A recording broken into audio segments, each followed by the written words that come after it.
सौम्या संस्कृति विहार और विद्या विहार के समस्त पदाधिकारियों को इस सुंदर से समारोह के लिए हार्दिक बधाई प्रदान करता हूं और आप सभी शिष्ट श्रोताओं से अनुरोध करूंगा कि जिस विषय पर आज मुझे संवाद करना है, ये विषय प्रत्येक मानव के लिए एक आवश्यक विषय है। और आवश्यक इसलिए है कि वेद आदि सत्य शास्त्रों में हमारे ऋषियों ने और परमपिता परमेश्वर ने जिस ज्ञान को हम मनुष्यों के लिए प्रदान किया, और हम मनुष्य ये कह करके बच जाते हैं कि ये बड़ा कठिन है, इसका पालन हमसे नहीं हो पाएगा, ये श्रेष्ठ कार्य हम नहीं कर पाएंगे, हम अल्पज्य मनुष्य हैं, हमारी सामर्थ्य से ये बाहर है। तो इसलिए सौम्या संस्कृति विहार ने ये अपना मानस बनाया कि इन सारे तर्कों को हम शांत करते हुए और जो वेदादि सत्य शास्त्रों का ज्ञान है, वो ज्ञान मनुष्य अपने जीवन में धारण करके उन्नति कैसे प्राप्त कर सकता है, ये रामायण के आलेख में हम देखने का प्रयास करेंगे। और मैं अगर आपसे कह दूं तो अतिशयोक्ति ना होगी, वेदादि सत्य शास्त्रों के अंदर जिन चर्चाओं को कहा है, रामायण के अंदर उस ज्ञान को क्रियान्वित रूप से हम सबके बीच में विस्तारित करने का प्रयास किया गया।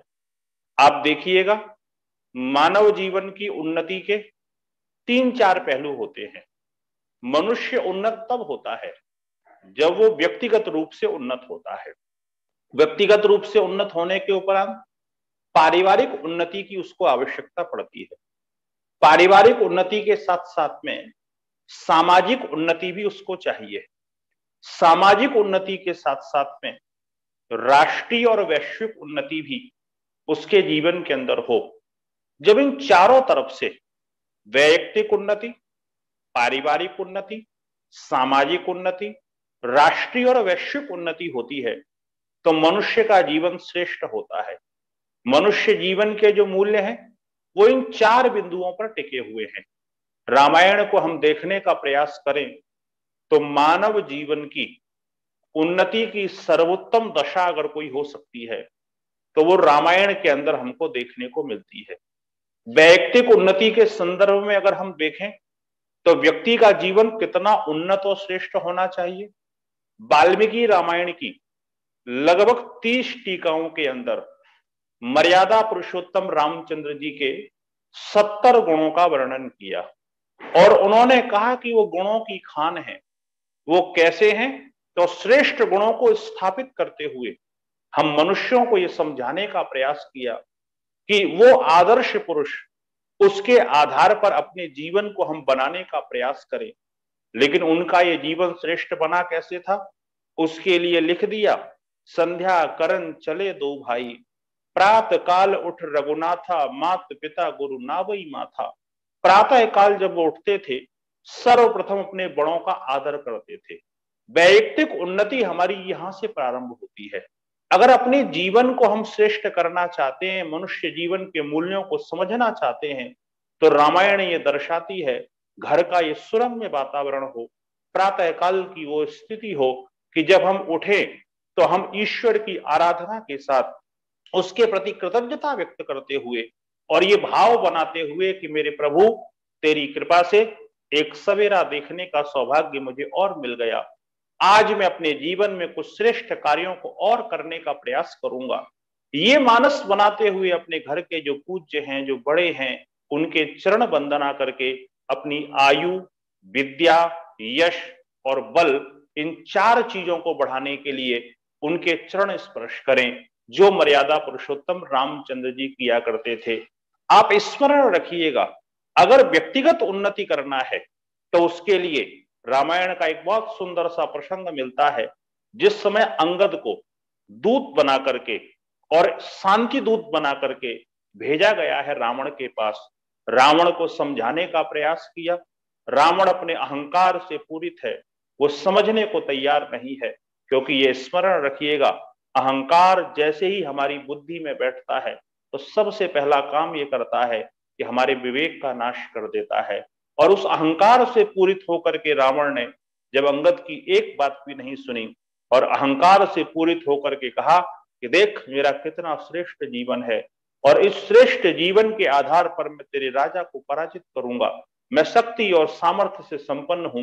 तो अंगद ने एक बात कही कि स्मरण रखना, तुम जीवित नहीं हो, तुम तो मरे हुए हो। कहा कैसे मरा हुआ हूं?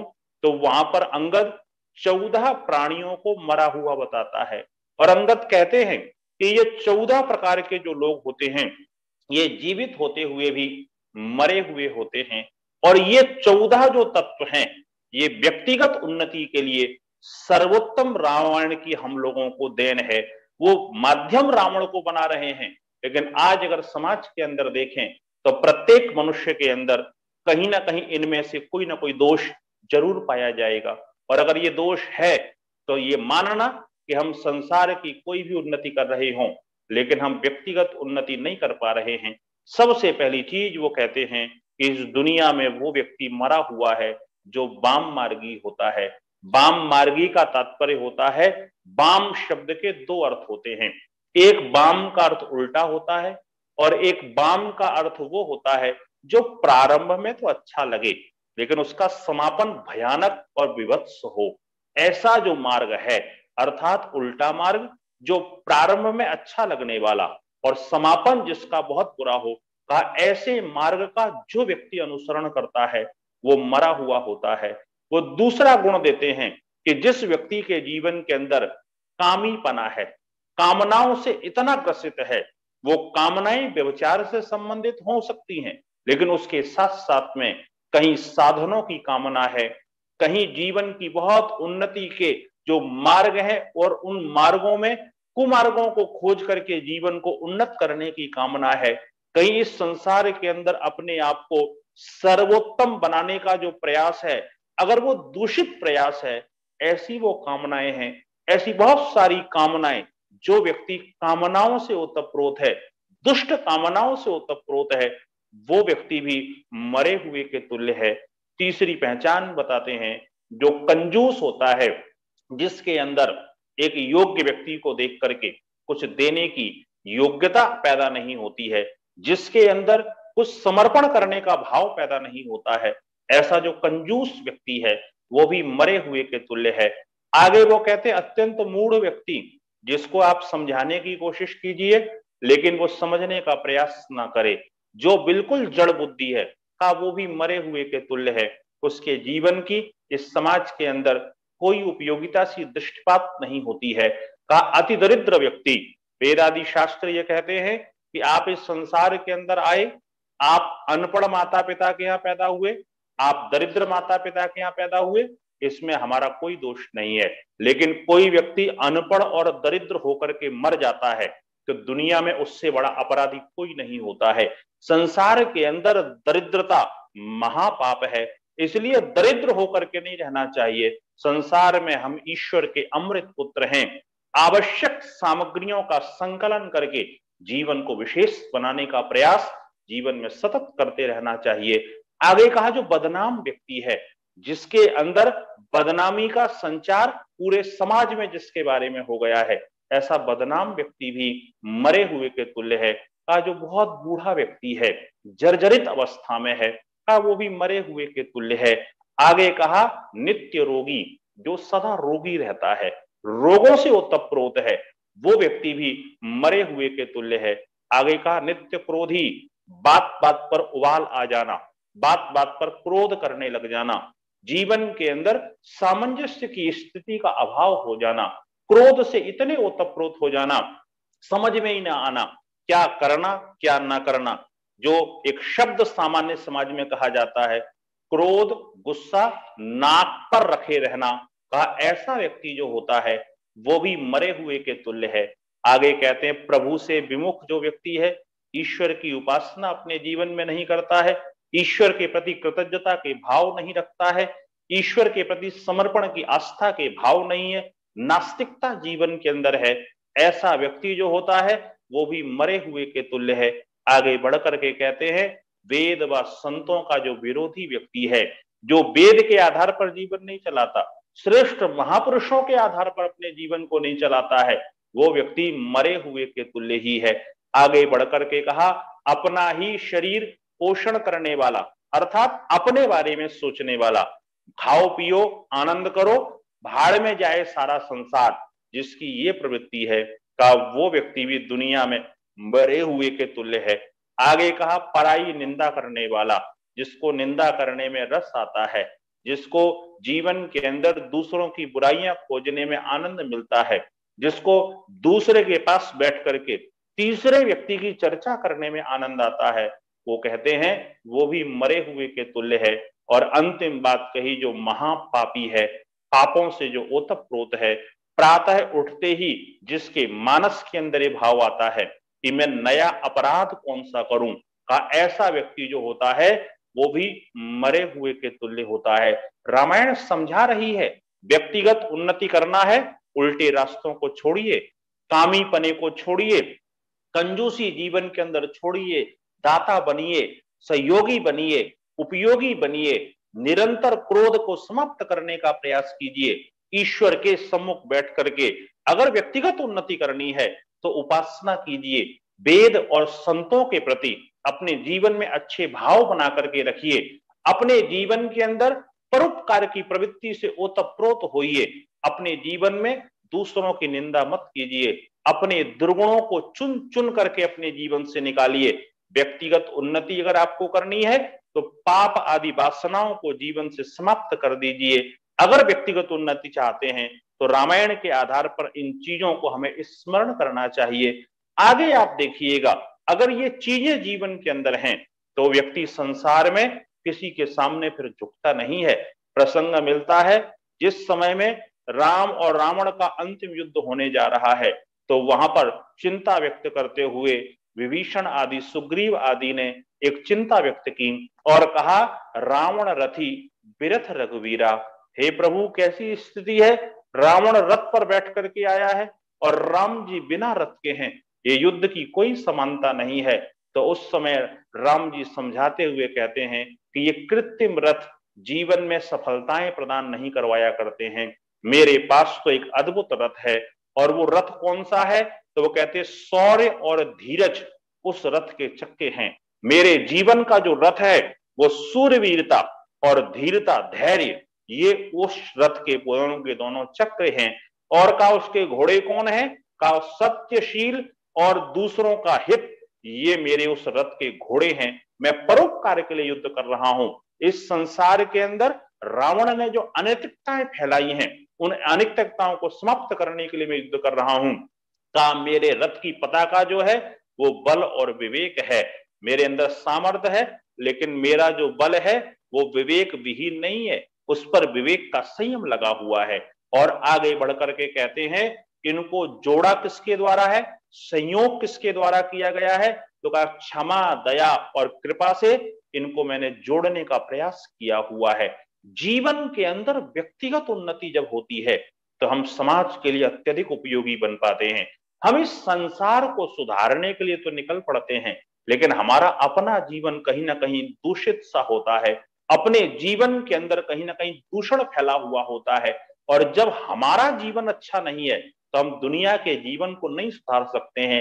रामायण का यह संदेश हम आत्मसात करें कि हम अपने जीवन को सुंदर और सुव्यवस्थित बनाने का प्रयास करें, और वो हमारा जीवन कैसा हो, हमारे जीवन के अंदर श्रेष्ठताएं ऐसे स्थापित हों जिसके बारे में तुलसी बाबा लिखते हैं, रघुवंशन कर सहज स्वभाव, मन कुपथ पग धरी न काहू।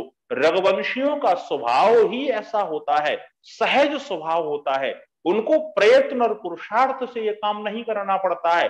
कुपथ पर वो कभी भी पैर नहीं रखते हैं, वो सदा सत्पथ पर पैर रखते हैं। ये वहां से प्रेरणा लें हम जीवन के अंदर इस चीज के लिए सहज बने कि हमको श्रेष्ठ काम करने के लिए अतिरिक्त श्रम न करना पड़े, हमारे जीवन के अंदर से वो श्रेष्ठ काम निकले, हमको सोच समझ करके सत्य न बोलना पड़े, हमारी वाणी से सहज रूप से सत्य निकले, हमको सोच समझ करके कठोर शब्दों का प्रयोग रोकना ना पड़े, हमारी वाणी से सहज रूप से मीठे शब्द बोलने निकले, हमको कानों से प्रयत्न पूर्वक अच्छी बातों को ना सुनना पड़े, सहज रूप से हमारे कानों के अंदर हमारे कान जब भी जाएं अच्छी चीजों को सुनने के लिए ही जाएं, बुरी चीजों को सुनने के लिए ना जाएं। हमारी आंखें सहज रूप से अच्छा देखें, वाणी सहज रूप से अच्छा बोले, हमारे हाथ सहज रूप से सुकर्म करने वाले हों, हमारे पैर सहज रूप से सुपथ पर चलने वाले हों, हमारा हृदय सहज रूप से प्रेम और वात्सल्य से भरा हुआ हो, हमारा मन सहज रूप से श्रेष्ठता से सुमनता को प्राप्त हुआ हुआ हो। जब ये सहज रूप से जीवन के अंदर हो तो रामायण का संदेश हमारे जीवन के अंदर आत्मसात हो सकता है। और स्मरण रखिएगा, इसका प्रभाव क्या होता है? इसका प्रभाव ये होता है, सुख दुखे समय कृत्वा हानि लाभो जया जयो। कोई भी परिस्थिति हो, उस परिस्थिति में मनुष्य समता को प्राप्त हो जाता है। प्रमाण मिलता है, मर्यादा पुरुषोत्तम रामचंद्र जी को जब 14 वर्षों का वनवास हुआ और उनके चेहरे को देख करके वशिष्ठ ने प्रसन्न हृदय के साथ में एक बात कही कि आज मेरा आचार्यत्व तो सफल हो गया, आज मेरा पढ़ाना सफल हो गया। लोगों ने पूछा, आज आचार्यत्व तो कैसे सफल हुआ? आपके तो अनेकों शिष्य इस धरती पर घूम रहे हैं, आप तो बहुत पहले आचार्य बन चुके थे। वो कहते थे कि मैंने ज्ञान विज्ञान तो बहुतों को दिया, लेकिन उसको पचाने की शक्ति केवल और केवल राम के अंदर है। और उसका प्रभाव ये है कि जब इसको 14 वर्षों का वनवास हुआ तो इसके चेहरे पर दुख की कोई रेखा नहीं है। और जिस समय इस व्यक्ति को राज्याभिषेक होना था, चक्रवर्ती सम्राट बनाया जा रहा था, उस समय इसके अंदर कोई प्रसन्नता नहीं थी। ये समता को प्राप्त हो गया। ये समत्व का भाव व्यक्तिगत उन्नति के द्वारा मनुष्य के जीवन के अंदर आता है। इसकी स्थिति क्या बनती है? जब व्यक्तिगत उन्नति होती है तो आप देखेंगे पूरे समाज आप पर विश्वास करना प्रारंभ कर देता है। ऋषि दयानंद एक अमर वाक्य देते हैं कि जब आपकी व्यक्तिगत उन्नति नहीं होती है, आपके जीवन के अंदर श्रेष्ठता नहीं होती है, तो आपके अपने लोग भी आपका विश्वास नहीं करते हैं।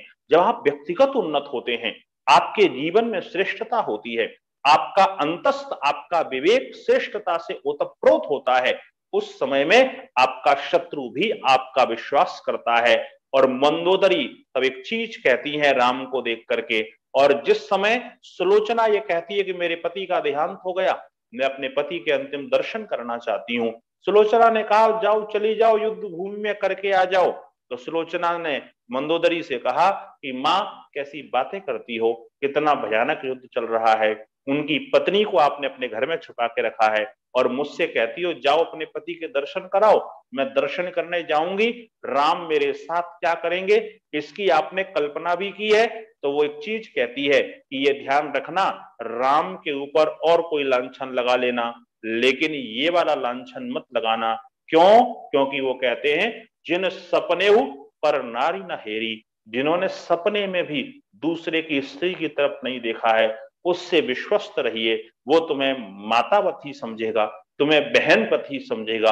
ये विश्वास एक दुश्मन की पत्नी को भी तब हुआ जब उनकी व्यक्तिगत जीवन की उन्नति श्रेष्ठ थी, उनके जीवन के अंदर विशेषताएं थी, क्योंकि उनके जीवन की विशेषताएं थी परान दारान चक्षुषा नावी क्षेत्र। उन्होंने जीवन के अंदर दूसरे की नारी को अपनी आंखों से माता और बहन की दृष्टि के अतिरिक्त, बेटी की दृष्टि के अतिरिक्त और किसी दृष्टि से कभी नहीं देखा। और उसका एक सबसे बड़ा कारण है क्योंकि वो प्रभु के परम भक्त थे, व्यक्तिगत उन्नति को प्राप्त हुए थे। और जो प्रभु का भक्त होता है वो अपने जीवन को सुंदर ही बनाता है। उसका सबसे बड़ा कारण है प्रभु का एक संकल्प है कि मोहि कपट छल छिद्र न भावा। मुझे कपट छिद्र छल ये नहीं अच्छे लगते हैं।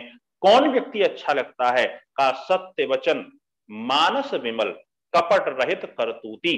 ये चीजें जीवन के अंदर हो, सत्य वचन हो, मन विमल हो और कपट रहित हृदय हो, ये जीवन के अंदर कर्तव्य कर्मों को करने वाला व्यक्ति हो, तो व्यक्ति श्रेष्ठ होता है।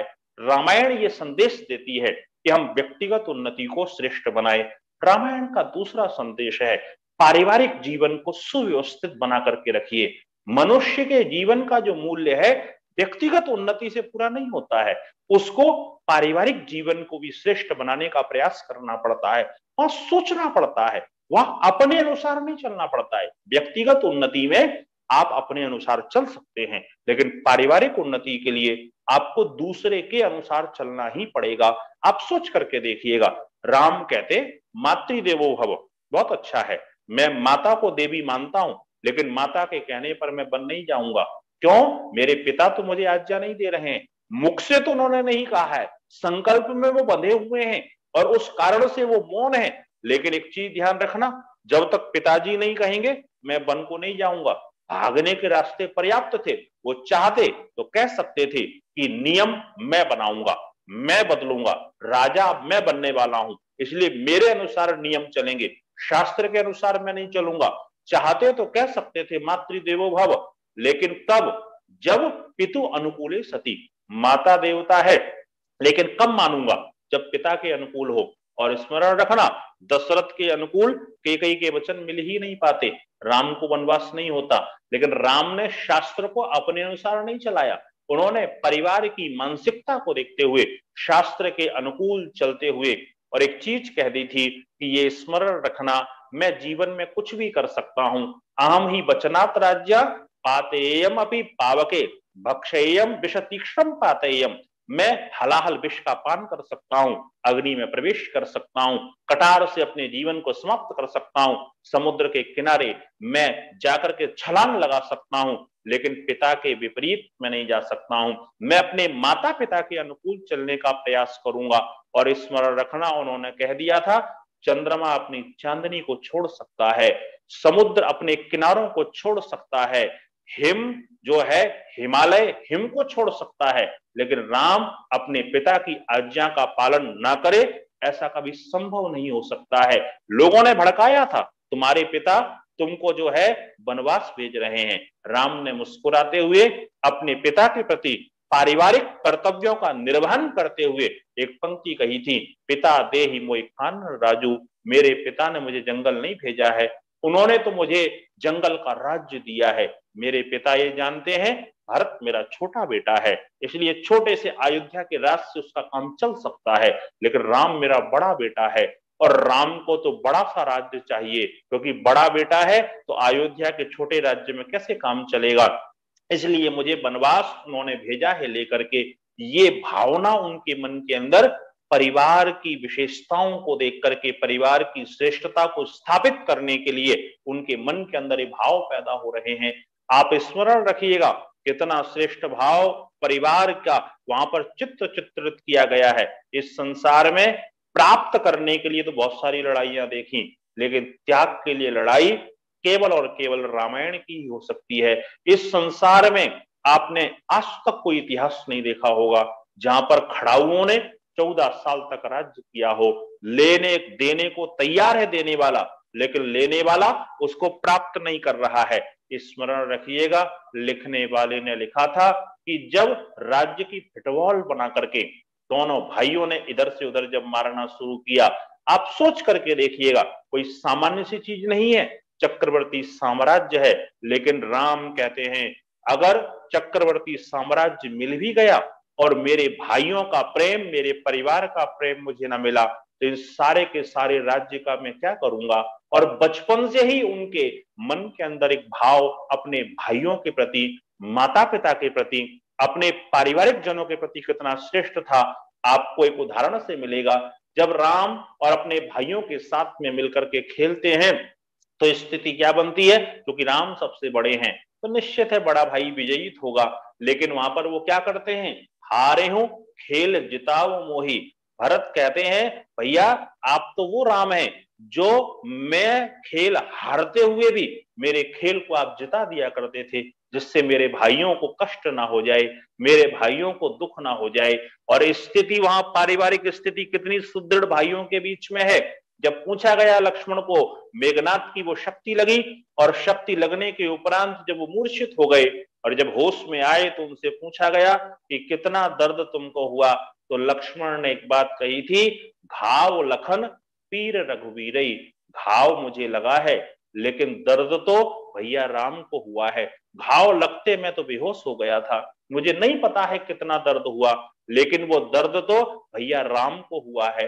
घाव एक को लगता है, दर्द दूसरे को होता है। और परिवार का वो कैसा सुंदर वातावरण है जब लक्ष्मण विदा हो रहा है और लक्ष्मण जा रहा है अपने भैया और भाभी की सेवा के लिए 14 वर्षों के वनवास के लिए, उस समय उनकी माता सुमित्रा एक प्रेरणा कर रही है रामायण के अंदर कि मेरे बेटे, ये अवसर मिला है तुझे अपने भाई और अपने भाभी की सेवा करने का।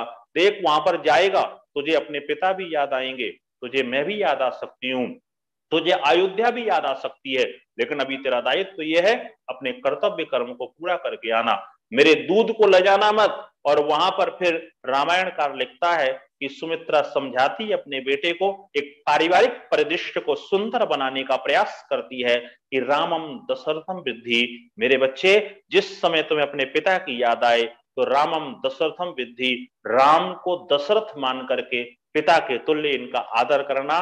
माम विद्धि जनकात्मजा, अगर तुझे मेरी याद आ जाए तो तू जनकात्मजा सीता को अपनी मां समझ करके ये मानना कि तू मेरी सेवा कर रहा है। अयोध्याम अटिविम विद्धि, और अगर जंगल के अंदर तुझे अयोध्या याद आए तो सोचना कि ये सारा का सारा जो जंगल है यही अयोध्या है, और गच्छतात यथा सुखम, वहां पर जाकर के सुख पूर्वक आनंद पूर्वक तू रहना, तो तुझे फिर यहाँ की याद नहीं आएगी। ये पारिवारिक परिदृश्य चल रहा है, समर्पण का भाव, वहां पर अपने लिए कोई नहीं सोच रहा है, वहां दूसरों के लिए सब कोई सोच रहा है, दूसरों के लिए करने का प्रयास कर रहा है। मांडवी ने तब एक बात कही थी घर के परिदृश्य को देखते हुए, और हंसते हुए कहती है कि हमारे घर के अंदर एक से एक महापुरुष हैं, सब लगे हुए हैं, और सबको देखो क्या स्थिति है। तो वो कहती कोई तपस्वी, कोई त्यागी, कोई बैरागी। का तपस्वी कौन? का अपने पति भरत को कहती है कोई तपस्वी, ये तपस्वी बन गए, नंदीग्राम के अंदर जाकर के बैठ गए। भैया अगर वन में रहेंगे मैं भी वन में रहूंगा, जमीन के ऊपर वो सोएंगे तो जमीन में गड्ढा करके उनसे नीचे में सोऊंगा, क्योंकि दास सेवक हमेशा नीचे सोता है। आप सोच करके देखिए भाइयों के स्नेह की कितनी बड़ी विशेषता है कि वहां पर समर्पण का भाव है। वो कहती है कोई तपस्वी, कोई त्यागी, राम जी त्यागी बनकर के चले गए, और का कोई बैरागी, और लक्ष्मण जी बैरागी बनकर के चले गए। और वहां पर मैथिली शरण गुप्त लिखते हैं मांडवी के मुख से कहलवाते हुए, मेरा पूरा घर संभाले छोटा देवर बड़भागी, का हमारे पूरे घर को संभालने वाला तो केवल और केवल एक शत्रुघ्न ही है, वो बड़भागी है। सब लोग अपने अपने कर्तव्य कर्मों को पूरा करने के लिए चले गए। परिवार की कितनी सुंदर स्थिति है कि वहां पर किसी से कोई शिकायत ही नहीं है, सबके प्रति प्रेम के भाव हैं, सबके प्रति समर्पण के भाव हैं।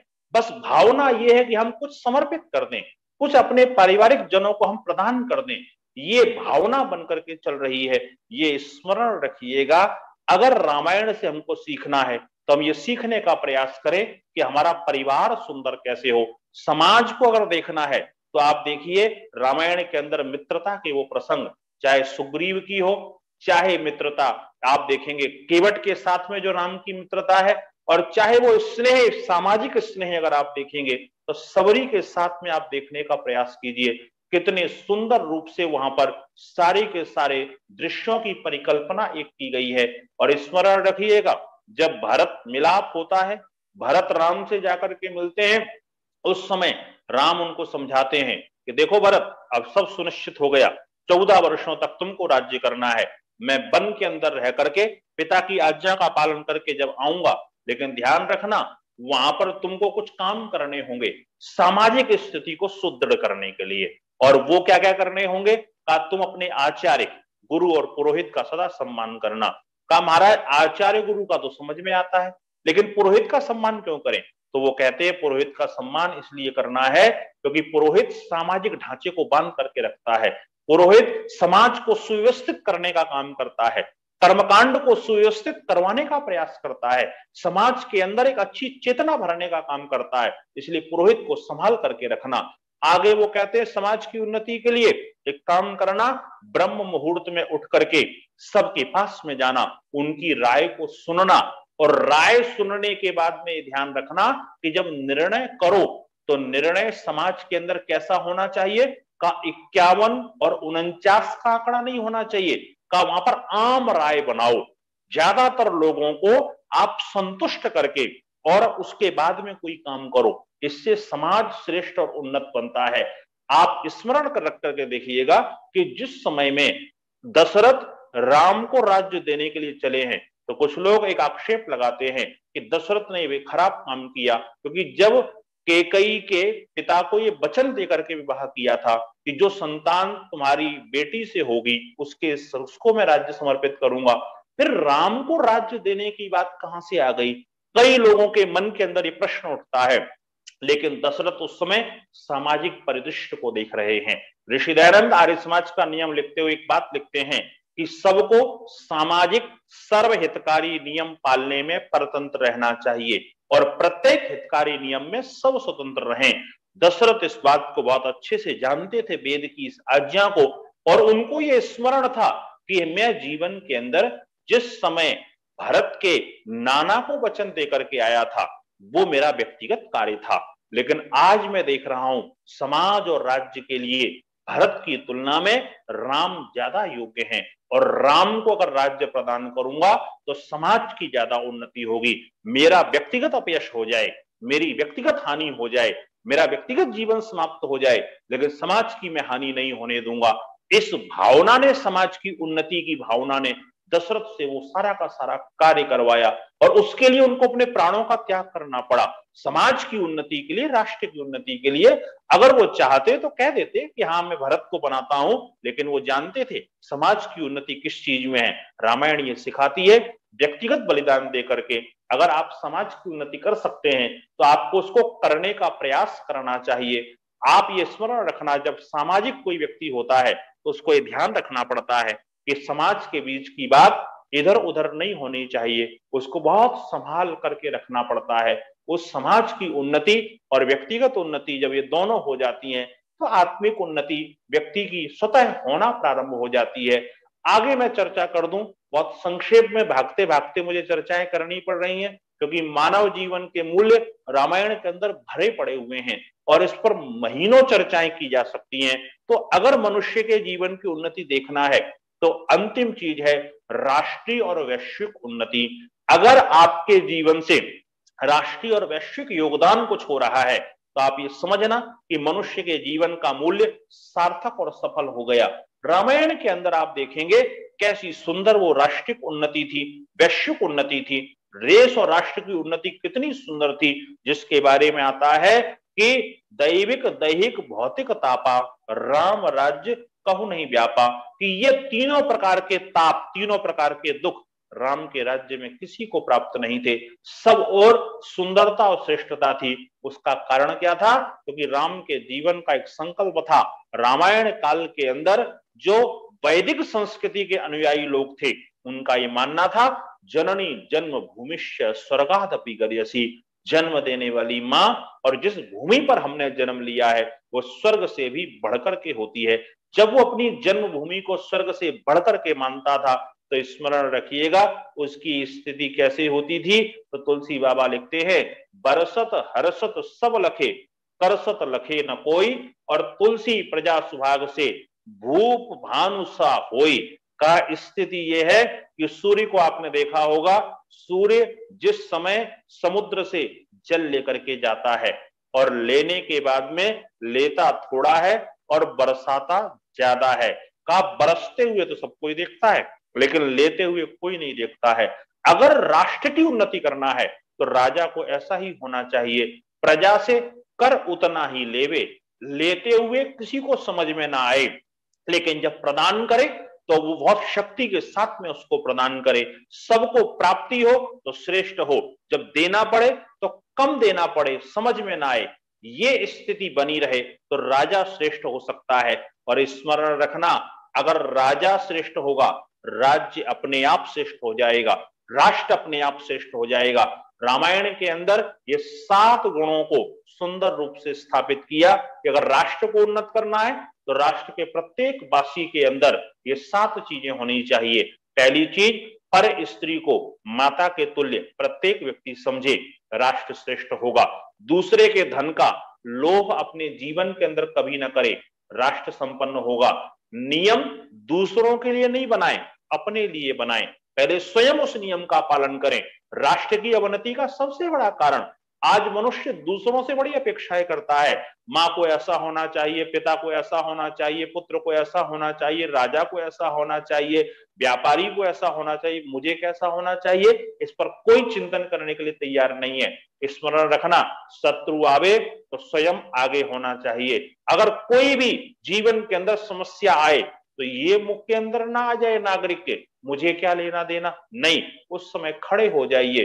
परिवार के अंदर हो, राष्ट्र के अंदर हो, कहीं पर भी हो, अगर कोई समस्या आती है तो सबसे पहले वहां पर खड़े हों। और विपत्ति के समय में प्रत्येक व्यक्ति को धैर्य, प्रत्येक देशवासी को धैर्य रखना चाहिए। और संपत्ति के समय में जब उन्नति हो, सब अपने जीवन के अंदर विनय का भाव स्थापित करके रखें और योग्य लोगों पर विश्वास और अयोग्यों को अपने जीवन से दूर करने का प्रयास सदा मनुष्य को करते रहना चाहिए। तो हम जीवन के अंदर ये ध्यान रखें कि अगर रामायण के आधार पर हम व्यक्तिगत उन्नति, पारिवारिक उन्नति, सामाजिक, राष्ट्रिक और वैश्विक उन्नति कर पाए तो हमारा जीवन विशेष बनेगा। ये रामायण के प्रसंगों को उठा करके कुछ मैंने मानव जीवन के मूल्यों की चर्चा की है। समय आगे इजाजत नहीं दे